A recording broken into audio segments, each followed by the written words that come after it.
Recording by Peter Yearsley. Letters of Two Brides by Honoré de Balzac. Letter 23. Felipe to Louise. When God beholds our faults, he sees also our repentance.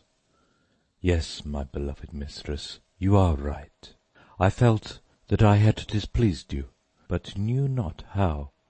Now that you have explained the cause of your trouble, I find in it fresh motive to adore you. Like the God of Israel, you are a jealous deity, and I rejoice to see it. For what is holier and more precious than jealousy?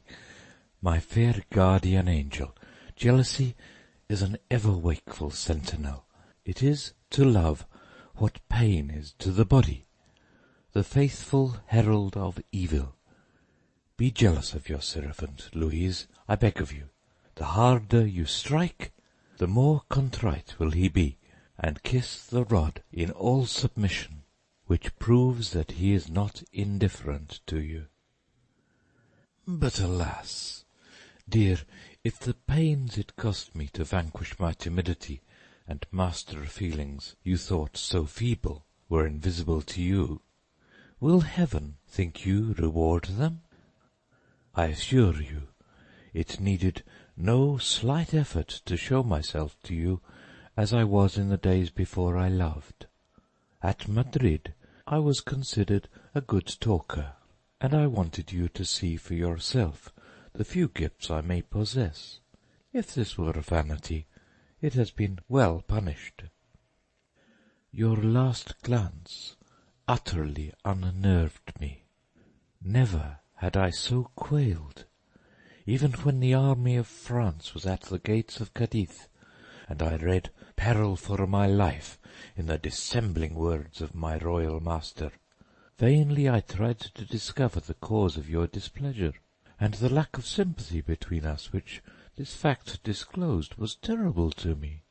For in truth I have no wish but to act by your will, think your thoughts, see with your eyes, respond to your joy and suffering, as my body responds to heat and cold.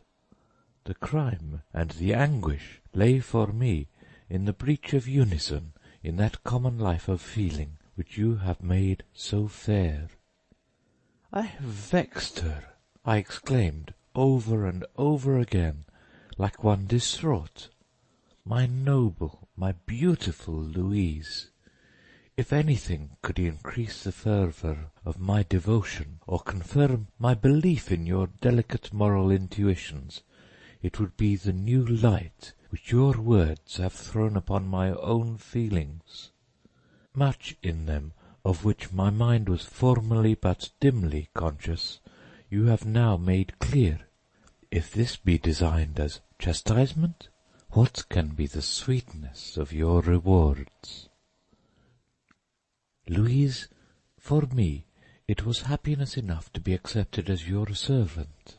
You have given me the life of which I despaired. No longer do I draw a useless breath. I have something to spend myself for. My force has an outlet, if only in suffering for you. Once more I say, as I have said before, that you will never find me other than I was when first I offered myself as your lowly bondman.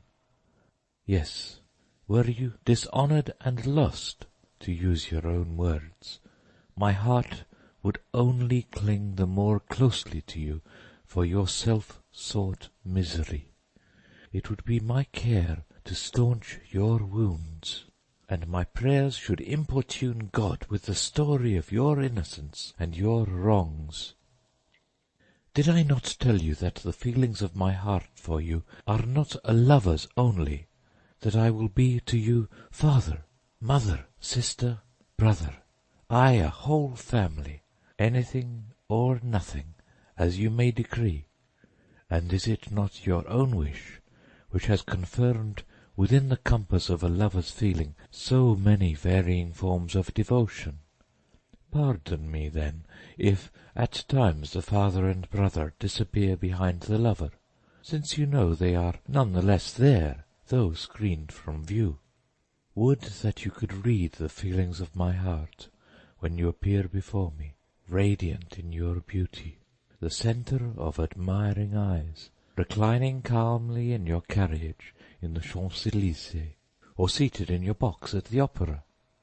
Then would you know how absolutely free from selfish taint is the pride with which I hear the praises of your loveliness and grace, praises which warm my heart even to the strangers who utter them.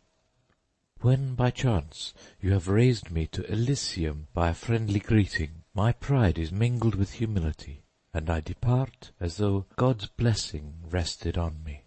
Nor does the joy vanish without leaving a long track of light behind.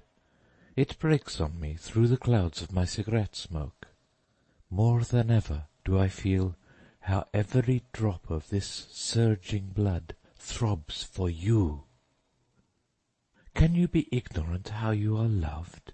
After seeing you, I return to my study, and the glitter of its Saracenic ornaments sinks to nothing before the brightness of your portrait, when I open the spring that keeps it locked up from every eye, and lose myself in endless musings, or link my happiness to verse. From the heights of heaven I look down upon the course of a life such as my hopes dare to picture it. Have you never in the silence of the night, or through the roar of the town, heard the whisper of a voice in your sweet, dainty ear? Does no one of the 1,000 prayers that I speed to you reach home? By dint of silent contemplation of your pictured face, I have succeeded in deciphering the expression of every feature, and tracing its connection with some grace of the spirit, and then I pen a sonnet to you in Spanish on the harmony of the twofold beauty in which nature has clothed you. These sonnets you will never see, for my poetry is too unworthy of its theme. I dare not send it to you. Not a moment passes without thoughts of you, for my whole being is bound up in you, and if you ceased to be its animating principle, every part would ache. Now, Louise, can you realize the torture to me of knowing that I had displeased you, while entirely ignorant of the cause? The ideal double life which seemed so fair was cut short. My heart turned to ice within me, as hopeless of any other explanation. I concluded that you had ceased to love me. With heavy heart, and yet not wholly without comfort, I was falling back upon my old post as a servant. Then your letter came, and turned all to joy.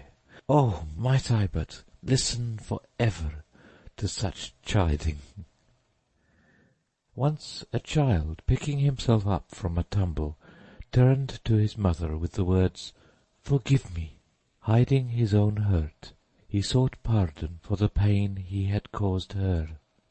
Louise, I was that child, and such as I was then, I am now. Here is the key to my character, which your slave, in all humility, places in your hands. But do not fear, there will be no more stumbling. Keep tight the chain which binds me to you, so that a touch may communicate your lightest wish to him who will ever remain your slave, Felipe. End of letter 23.